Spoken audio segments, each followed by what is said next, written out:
Hello, जय हिंद दोस्तों। कैसे हो आप सभी। मैं उम्मीद करता हूं कि आप सभी अच्छे होंगे, दुरुस्त होंगे, तंदुरुस्त होंगे। आज की जो क्लास है वो अपनी ट्रिग्नोमेट्री की कंटिन्यू रहेगी। कल अपन ने कुछ बेसिक सी चीजें अपन ने देखी कि किस हिसाब से अपन जो ट्रिग्नोमेट्री की टेबल है जिसके अंदर अपन एंगल्स की जो वैल्यू फाइंड करते हैं वो किस हिसाब से अपन शॉर्ट में अपन करें उसको। ठीक है, चलो आज आगे अपन थोड़ा सा और बेसिक कर लेते हैं। उसके बाद में आपका बेसिक खत्म हो जाएगा, फिर अपन क्वेश्चन आंसर करेंगे और कुछ अपन 2-4 क्वेश्चन आज भी करेंगे और आपको पता लग जाएगा कि अपन विद इन मिनी सेकेंड्स के अंदर क्वेश्चन को कैसे सॉल्यूशन करते हैं। कुछ ट्रिग्नोमेट्री के अंदर देखो ऐसा नहीं है कि आपके बिल्कुल शॉर्ट क्वेश्चंस होते हैं, ठीक है। आपको बेसिक से कुछ क्वेश्चंस को बिल्कुल लेंथी तरीके से भी करना पड़ेगा, लेकिन जिस हद तक हमें सॉर्ट करना आता है उतना हम आपको सिखाएंगे। चलो आज अपन स्टार्ट करते हैं क्वाड्रेंट।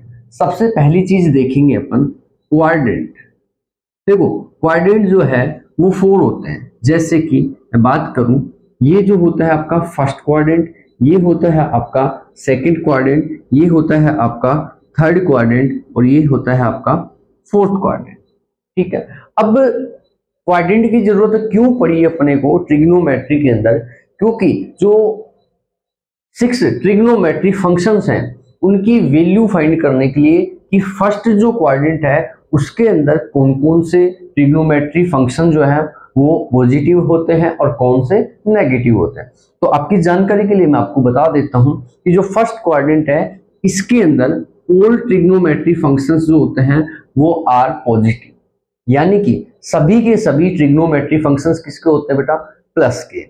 सेकंड जो क्वाड्रेंट है इसके अंदर आपका साइन और कोसेक जो है वो प्लस का होता है और बाकी जो बच गए 4 जो फंक्शन बच गए हैं वो किसके होते हैं, माइनस के होते हैं। उसके बाद में थर्ड क्वाड्रेंट के अंदर टेन और कोट जो है वो प्लस का होता है और बाकी के जो बच गए वो किसके होते हैं, माइनस के होते हैं। इसके बाद में लास्ट में जो बच जाता है उसके अंदर कोस और सेक ये दोनों किसके होते हैं, प्लस के होते हैं और बच गए वो किसके होते हैं, माइनस के होते हैं। अब इसके बाद में जो बात आती है वो आती है कि यहाँ पे जो है वो 0 डिग्री काउंट किया जाता है। इसके बाद में यहाँ पे 90 डिग्री काउंट किया जाता है और उसके बाद में आगे जो है वो 90 प्लस होता जाता है, यानी कि यहाँ 180 और यहाँ 270 और फिर यहाँ पे आता है आपका 360।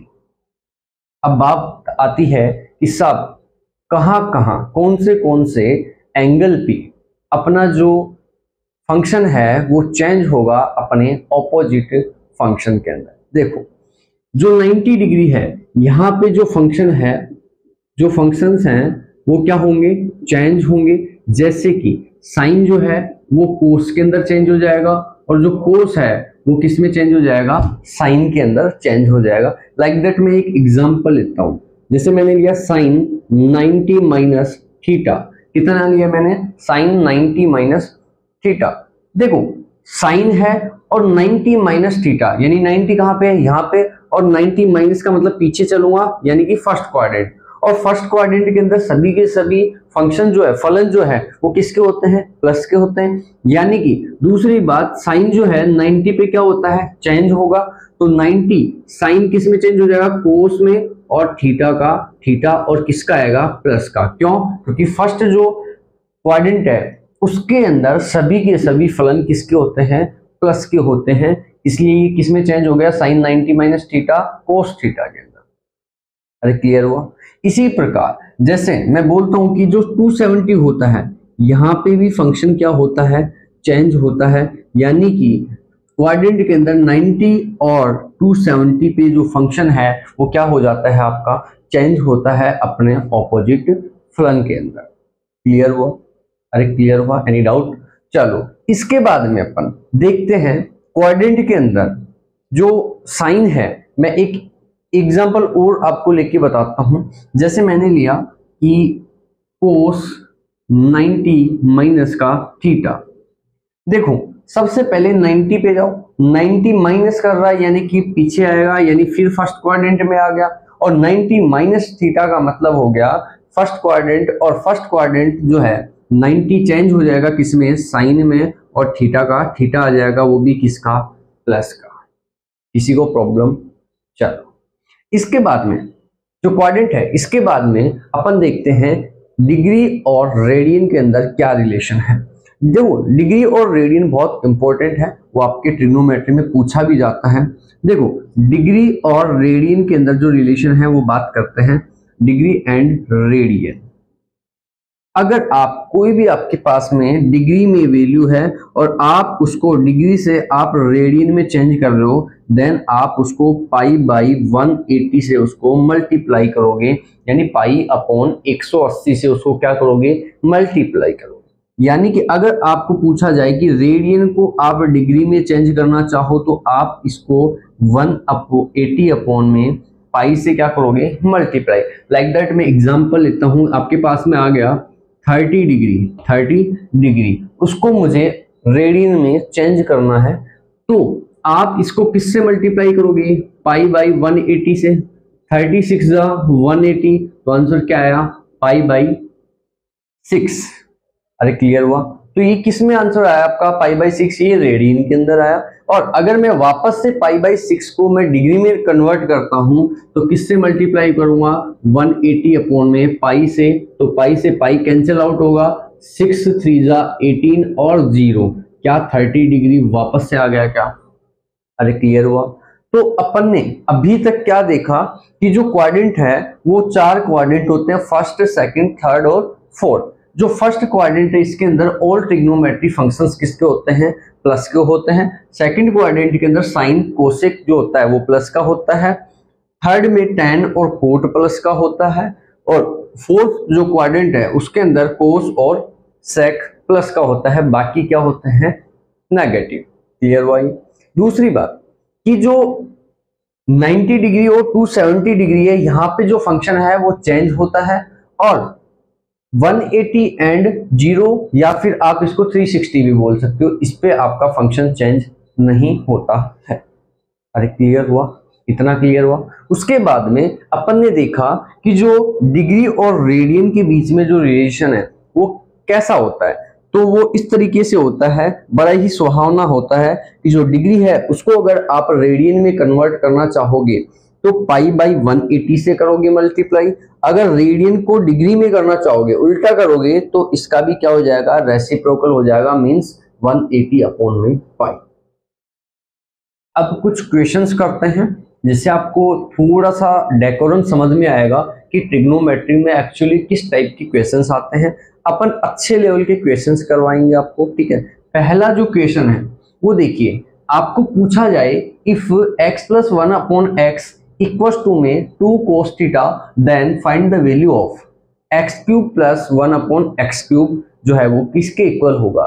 यानी कि अगर आपको दिया गया x plus 1 upon x equals to में 2 cos थीटा, और आपको पूछ लिया गया x cube plus 1 upon x cube की वैल्यू बताओ। क्लियर हुआ? यही पूछा गया। अब मैं आपको बताता हूं, अगर आप इसके बेसिक फंडे में अगर आप घुसोगे तो आपको बहुत मेजरली बहुत ज्यादा टाइम लगने वाला है। क्लियर हुआ? अगर x दिया हुआ है, x क्यूब पूछा है एक तरीके से, तो सीधी सी बात है इसका आप बोथ साइड क्या करने वाले हो, क्यूब करने वाले हो।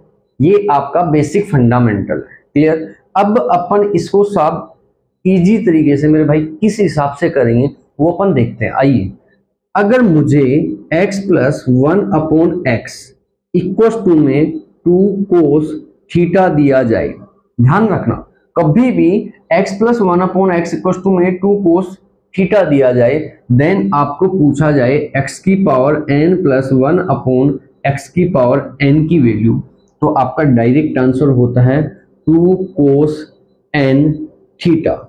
क्या बोला मैंने? 2 cos n थीटा। अच्छा, यहां जो पावर आएगी, जितनी भी पावर आएगी, तो क्या ये यहां पे आ जाएगी, क्या फॉर्मूले में आ जाएगी क्या, 2 cos n थीटा। देखो ये जो फॉर्मूले बन रहे हैं ना, ये कहीं और से नहीं बनते, ये बेसिक से ही बन के आते हैं। बिल्कुल आप बार बार जब किसी क्वेश्चंस को सॉल्यूशन करते हो तो कुछ टाइम बाद ऐसा आता है कि आपको उसका जो सॉल्यूशन है, जो आंसर है, वो भी डिट्टो आपको रटाफिकेशन हो जाता है, एक तरीके से रट जाता है। तो उसी तरीके से ये जो बेसिक से ही ये ट्रिक्स निकल के आती है, चाहे आप इसको शॉर्ट मेथड बोल लो चाहे ट्रिक बोल लो, जो आपका मन करे। चलो मैंने क्या बोला, अगर आपको x plus 1/x equal to में 2 cos थीटा दे दिया जाए, दिया हुआ है क्या ऊपर, तो आपको अगर पूछा जाए कि x की पावर n, यानी कि इस बार कितना पूछा गया, x की पावर 3, तो आपको क्या आंसर करना है, 2 cos n थीटा। n की वैल्यू कितनी है, क्या आपके पास में n की वैल्यू 3 है क्या, तो क्या करोगे आप 3 थीटा, और इसका डायरेक्ट आंसर क्या हो गया, 2 cos 3 थीटा। अरे क्लियर हुआ सबको। जो सेकंड क्वेश्चन है वो है आपका √2 + 1 अपॉन √2 - 1 प्लस √2 - 1 अपॉन में √2 + 1। देखो मैं फिर से बताता हूं, √2 + 1 अपॉन √2 - 1 प्लस √2 - 1 अपॉन √2 + 1। अब इस इक्वेशन को आप फिर से वही बेसिक फंडामेंटल में अगर आप जाओगे, देन ये आपका बड़ा ही लेंथी होने वाला है। क्लियर हुआ। लेंथी का मतलब ये हो गया, आप इसका क्रॉस मल्टीप्लाई करोगे और क्रॉस मल्टीप्लाई करने के बाद में आप इसका सॉल्यूशन फाइंड करोगे। बट सब अब अपन इसको बिल्कुल शॉर्ट में किस हिसाब से करें, ठीक है, चलो देखते हैं। अगर आपके पास में कभी भी इस टाइप का क्वेश्चन आ जाए कि कोई भी आपको फ्रैक्शन दे दी जाए और आपको उसका रेसिप्रोकल जो है वो उसके अंदर अगर आपको प्लस करना है, ठीक है, और p और q की वैल्यू दे रखी है, p और q मान लो, चाहे a और b मान लो, चाहे x और y मान लो, तो आपका एक फंडा चलता है कि p + q upon p - q और plus p - q upon p + q अगर आपको दिया जाए तो आपका डायरेक्ट उसका आंसर होता है 2 × p² माइनस का q² upon p² plus q²।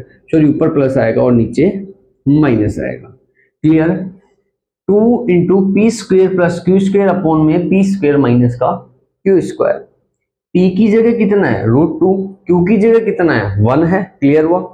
तो अपन इसको डायरेक्ट कैसे करेंगे, 2 × p² यानी कि √2 का स्क्वायर कितना होता है 2 प्लस q² यानी कि 1 अपॉन 2 - 1 इक्वल टू में नीचे तो 2 - 1 कितना बच गया भाई, 1 बच गया, जिसको लिखने की जरूरत नहीं है।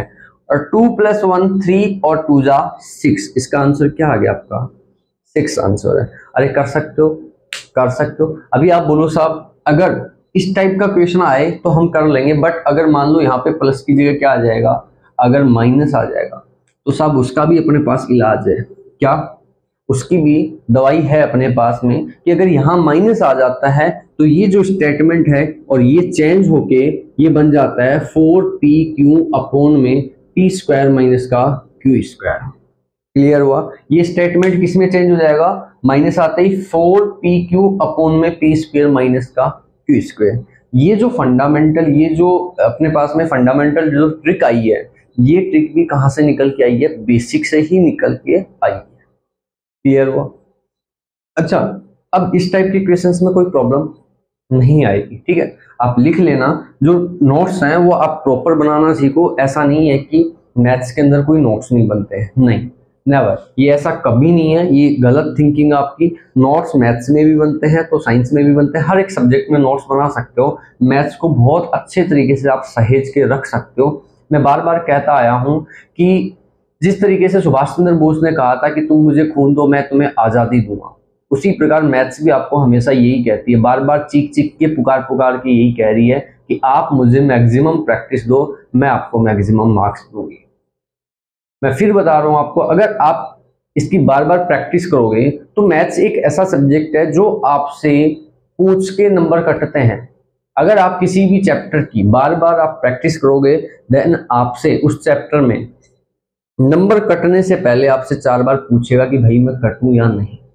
तो मेरे भाई ध्यान लगा के बढ़िया मैक्सिमम प्रैक्टिस किया करो, मैक्सिमम मतलब ज्यादा से ज्यादा प्रैक्टिस किया करो। एक चैप्टर को 5 से 10 बार लगाया करो, कुछ नहीं बिगड़ता। क्लियर हुआ।